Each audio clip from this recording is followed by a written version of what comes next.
ఒకే ఒక అక్షరంతో టైటిల్ పెట్టి ఆ సినిమాతో సక్సెస్ సాధించడం అంటే ఒకంత సాహసం అనే చెప్పాలి. కొంతమంది డైరెక్టర్లు ఈ సాహసానికి సిద్ధపడుతూ భారీ బ్లాక్ బస్టర్ హిట్లను సొంతం చేసుకున్నారు.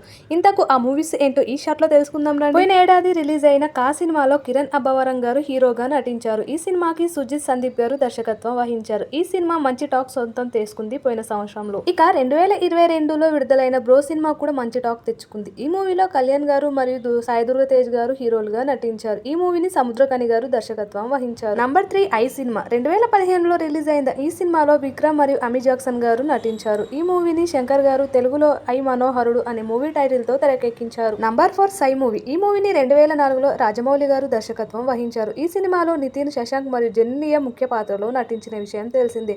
అయితే ఈ మూవీ అప్పట్లో పెద్ద బ్లాక్ బస్టర్ హిట్ గా నిలిచింది. Number 5 Dhee movie. అప్పట్లో డి సినిమాకి డి అనే టైటిల్ పెట్టడం బాగా హాట్ టాపిక్ గా మారిందంట. శ్రీను వైట్ల గారు దర్శకత్వంలో వచ్చిన ఈ మూవీలో మంచు విష్ణు గారు, జెన్నెలియా గారు నటించారు. ఈ మూవీ కూడా మంచి హిట్ అందుకుంది. ఇక ధనుష్ గారి 3 మూవీ, అలాగే సుధీర్ బాబు, నివేద థామస్, అదితిరావు హైదర్ ముఖ్య పాత్రలో నటించిన ఈ మూవీ. ఈ మూవీకి మోహన్ కృష్ణ గారు దర్శకత్వం వహించారు.